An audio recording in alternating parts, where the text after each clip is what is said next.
اتنا ڈر، اتنا خوف کہ بڑے دبنگ انداز میں تقریر کر رہے ہیں، اور جیسی انہیں علم ہوتا ہے کہ اب تو جواب دینے کے لیے کوئی موجود ہے تو خود کو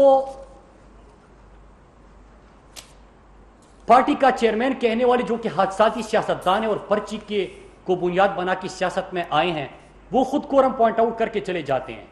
میں پوچھنا چاہتا ہوں کہ کیا یہ جمہوریت ہے؟ کیا یہ جمہوری رویے ہیں؟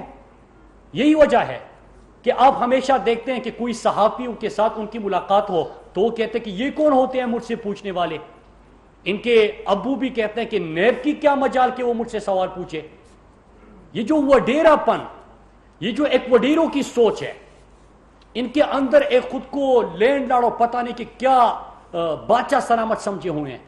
پھر اس کے ساتھ ساتھ ایک اور چیز بھی میں یہاں پہ بتانا چلوں کہ آج پارلیمانی روایات سے ہٹ کر خوف اتنا تھا۔ پاکستانی پارلیمنٹ کی تاریخ دیکھ لیجئے کہ جو کورم پوائنٹ آؤٹ کرتا ہے اس کو ہاؤس میں گنتی تک بیٹھنا ہوتا ہے، لیکن خوف اتنا تھا کہ تقریر کے اختتام پہ اسپیکر صاحب میں کورم پوائنٹ آؤٹ کر رہا ہوں اور پھر اس کے بعد چراغوں میں روشنی نہ رہی اور اس کے بعد بھاگ گئے۔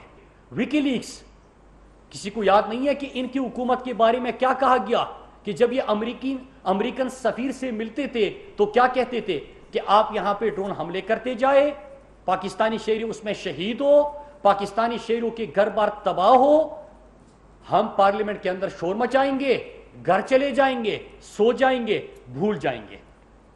آج یہ لوگ بات کرتے ہیں۔ کل آپ نے موصوف کی گفتگو سنی ہوگی، پوری پریس کانفرنس کا ایک ہی مقصد تھا کہ نیب بند کر لے، احتساب بند کر لے، پورا پاکستان ٹھیک ہے۔ چینی چور کی بات کی، مجھے بڑا دکھ ہوا۔ یہ سیاست بڑی ظالم چیز ہے، کیونکہ جے آئی ٹی کے اندر ان کے والد صاحب کا نام آیا ہوا ہے۔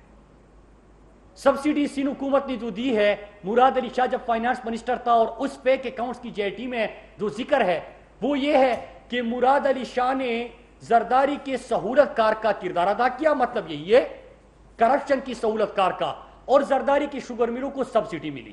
عمران خان کا تو کوئی شوگر مل نہیں ہے، پاکستان تحریک انصاف ہی نہیں ہے انکوائریز کی، اور اس میں ذکر ہے یا آپ کی شوگر ملوں کا یا کسی اور کے شوگر ملوں کا۔ ہم نے تو سب کے شوگر ملوں کا احتساب کرنا ہے، چاہے کسی بھی جماعت کے اندر ہو، چاہے حکومتی جماعت میں اپوزیشن میں ہو۔ کراچی جو پاکستان کا معاشی ہب ہے، کراچی جو پاکستان کا سب سے بڑا شہر ہے، وہ ایک بارش ہو جائے تو اس کے بعد پورا کراچی شہر ڈوب جاتا ہے پانی میں، اور لوگوں کی اموات اگر ہو جائے، اس کے اوپر ان سے سوال ہو جائے تو ایک ہی جواب ہے ان کے پاس، جب بارش ہوتا ہے تو پانی آتا ہے، جب زیادہ بارش آتا ہے تو زیادہ پانی آتا ہے۔ یہ ان کا جواب ہے۔ کیا صدقے کے بکرے جو فیک اکاؤنٹ سے کس کے لیے کیے گئے؟ سب کچھ آپ کے لیے۔ کیا برتھ ڈے پارٹیوں کا بل کس کے لیے فیک اکاؤنٹ سے جمع ہوتا تھا؟ آپ کے لیے۔ کیا ایان علی اور آپ کو ایک اکاؤنٹ سے پیسے نہیں جاتے تھے؟ وہ بھی فیک اکاؤنٹس۔ کیا جو آپ کے تمام سندھ کی ترقی کا پیسہ تھا وہ فیک اکاؤنٹس میں جاتا تھا؟ تو آپ کو ان کا جواب نہیں دینا چاہیے۔ آج آپ نکلے ہوئے ہو، اتحاد بنا رہے ہیں، سارے چور اکٹھے ہو رہے ہیں، صرف ایک مطالبہ کر رہے ہیں۔ کل آپ لوگوں نے گفتگو سنی کہ بس نیب بند کر دیں، احتساب ختم کر دیں، مطلب یہ کہ آپ سب کچھ ختم کر دیں تاکہ ہم اور زیادہ لوٹ سکے۔ ان کو ایک اور چیز کا بھی دکھ ہے کہ پرائم منسٹر صاحب نے آٹا مہنگا ہوا اس کا کیوں نوٹس دیا، چینی مہنگی ہوئی اس کا کیوں نوٹس دیا، آئی پی پیس کے اوپر جو انکوائری ہوئی وہ کیوں کی؟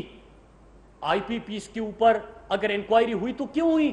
اس لیے ہوئی کہ مہنگے بل آپ کے گھروں میں آ رہے تھے، کسی نے تو مہنگے کانٹریکٹس کے اوپر بات کرنی تھی۔ اب آٹے کا آپ نے پرسوں دیکھا کہ سندھ سے بڑا شور آیا، کسی نے یہ پوچھا کہ جو گوداموں سے گندم کی بجائے جو چیزیں برآمد ہو رہی ہے کیا کون سے صوبے سے ہو رہی ہے؟ کیا سندھ کے اندر نہیں ہوئی؟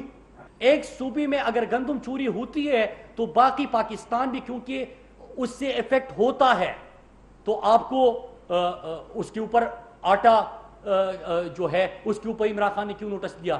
دکھ اس چیز کا ہے کہ آپ کے گوداموں سے آٹا غائب تھا، دکھ اس چیز کا ہے کہ وہ اربوں روپے کے گندم غائب تھے، وہ قوم کے سامنے آ گئی۔ تو یہ چیزیں تو ہوگی۔ اگر وہاں پہ پوری خوراک نہ ملنے کی وجہ سے بچوں کی اموات ہوتی ہے تو کیا اس کا جواب نہیں دینا چاہیے؟ اگر وہاں پہ ڈاکٹر کے لیے بھی وینٹیلیٹر دستیاب نہیں ہوتا تو کیا اس کے اوپر سوال نہیں پوچھنا چاہیے؟ اگر وہاں پہ آپ 5.5 ارب کی صحت کی بجٹ کا سوال پوچھے تو کیا اس کا جواب نہیں آنا چاہیے؟ میرے خیال سے ان تمام چیزوں کا جواب آنا چاہیے. اور آخر میں پھر کہتا ہوں کہ میں نے پہلے دعوت دی تھی ٹویٹر میں اکیلے.